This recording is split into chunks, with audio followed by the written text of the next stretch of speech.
We are going to be dealing with evaluating functions. So, right here we have our function f of x equal to 4x squared plus 3x minus 2. So to evaluate this type of function, the best way that I would suggest is, first of all, determine what you have to evaluate at. So if I tell you to tell me what f of 2 is, what this means is we're going to replace all values of x with 2. This does not mean we're multiplying f by 2, we're evaluating f at 2. So the first thing I suggest doing is wherever you see an x in your original equation, put parentheses, and leave them open for now. Because x is getting replaced. So wherever there was an x, it's no longer going to be just an x. Next thing, whatever you're replacing x with, put it in the parentheses. So since we're replacing x with 2, in all the parentheses, put a 2. From here, it's basic computation. So 2 squared gives you 4. Then 4 times 4 is 16. 3 times 2 is 6. Combine all those, and you get f of 2 is equal to 20. Pretty nice. Next thing we want to do is look at some other ways of calculating this. So we have two different programs here. One is Desmos, and in here, let's go ahead and get our function typed up. So we have f of x is equal to 4x squared plus 3x minus 2. So you saw as I typed that in, it kept updating our graph for us. Pretty nice tool. So what we can do is come over here, look at our graph, come over to x equal to 2, and go up until we reach our value. Unfortunately, this window is not big enough. So what we need to do is zoom out. So scroll out, scroll out. Oh, so now 2, come up here. We can see the value 220, kind of. So we have the point 220. So that means x is 2, f of x is 20. Now, that requires you to look at the graph, trying to interpret it properly.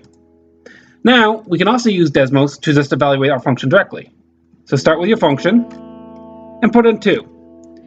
And you can see, it already evaluated it for us at 20.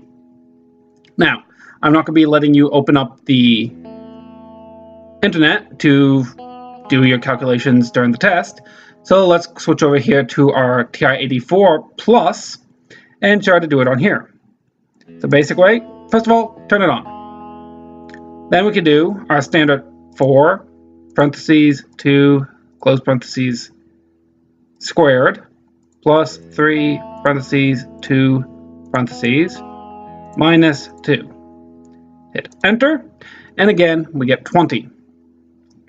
Now, the one last way I want to show you for it is go to y equals. Now let's go ahead and type our function in here. 4x squared plus 3x minus 2, and go ahead and enter. So now we have this function stored into our calculator. If we go to the graph, we now see the graph looks pretty similar. It's good. Let's go ahead and hit trace. So now we're along the graph. If you hit left or right, you can check out different points. So you can just go off this direction. Well, if you go above, you get 22. If you're below, 18. But we want an exact answer. So what you can do is actually just type in x equals to 2, hit enter, and it gives us a y value of 20. So that means f of 2 is 20. Now, if you notice, you can no longer see that cursor, which means we're outside of our window. So one thing that's always a good idea is to make sure your windows are big enough. So hit the window button, and you can just go from -10 to 10 for our x value still.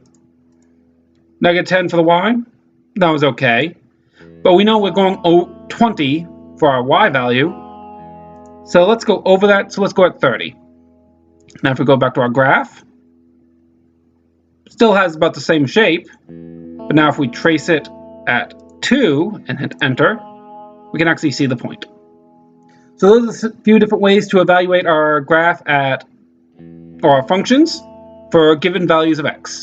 The next video we're going to be having up here is evaluating for slightly more complicated situations.